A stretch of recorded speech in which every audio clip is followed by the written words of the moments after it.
পরীক্ষা মিস, তারপর রহস্য মৃত্যু। মেমারিতে তরুণীর অস্বাভাবিক পরিণতি। পূর্ব বর্ধমানের মেমারি থানার অন্তর্গত রসুলপুর সংলগ্ন এলাকায় এক তরুণীর অস্বাভাবিক মৃত্যু ঘিরে তৈরি হয়েছে রহস্য। মৃতার নাম জয়শ্রী সরকার, বয়স আনুমানিক ২০। তিনি বর্ধমান ওমেন কলেজের ইতিহাস অনার্সের দ্বিতীয় বর্ষের ছাত্রী ছিলেন। শুক্রবার ছিল তার পরীক্ষা।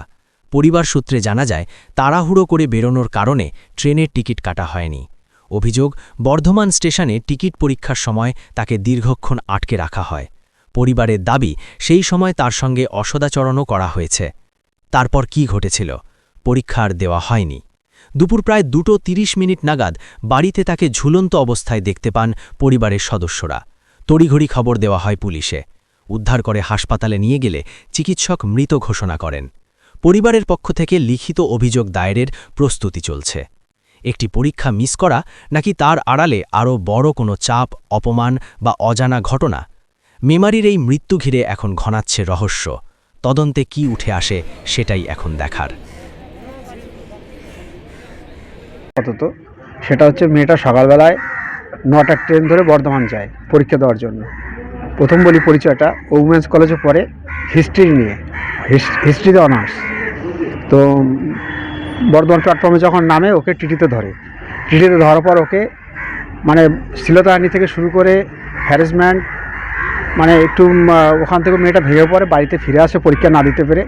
তারপর এসে আত্মহত্যা, গলায় ফাঁস দিয়ে আত্মহত্যা করে। মানে টিকিট কাটেনি বলে কি? এখন মনে হয় টিকিট হয়তো তাড়াহুড়ো করে টিকিটটা কাটতে পারেনি।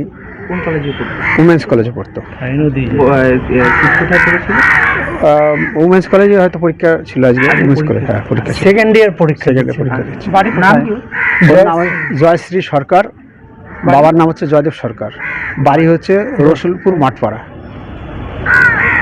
আগে আপনাদের কি অভিযোগ, কি চাইছেন? আমাদের অভিযোগ, টিটি ওকে বারবার ওকে হাতে পায়ে ধরেছে। ওর মামা রেলে সার্ভিস করেন, তাকে দিয়ে ফোন করিয়েছে, কোনোভাবে মেয়েটাকে ছাড়েনি। এবং আজকে তার শেষ পরিণতি, হয়তো মেয়েটা বাচ্চা মেয়ে, সেটা নিতে পারেনি, সেই শখটাও নিতে পারেনি। বাড়িতে এসে ওর মা বিএলও, বর্তমান এসআইআরে কাজ করছে, তার জন্য ভিডিও অফিসে ছিল। ওর মা যখন বাড়িতে খবর, মা রাস্তাতেই খবর পায় আর কি। হ্যাঁ, কত সময় জানতে পারলেন? ওর বাবা 2:30 নাগাদ দেখতে পেয়েছে ঘরে গিয়ে যে ওই অবস্থা। পরীক্ষা দিতে পারেনি? না, পরীক্ষা দিতে পারেনি। পরীক্ষা না দিতে পারে ফিরে এসে, 2টো ট্রেনে ফিরে এসছে। হ্যাঁ, ফিরে এসেই এটা ঘটনাটা ঘটিয়েছে। মানসিকভাবে ভেঙে পড়ে এই আত্মহত্যা। এখন কি চাইছেন?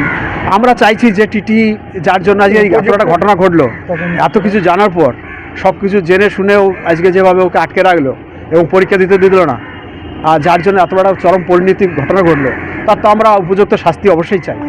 মানে গলায় দড়ি? হ্যাঁ, গলায় দড়ি দিয়েছি।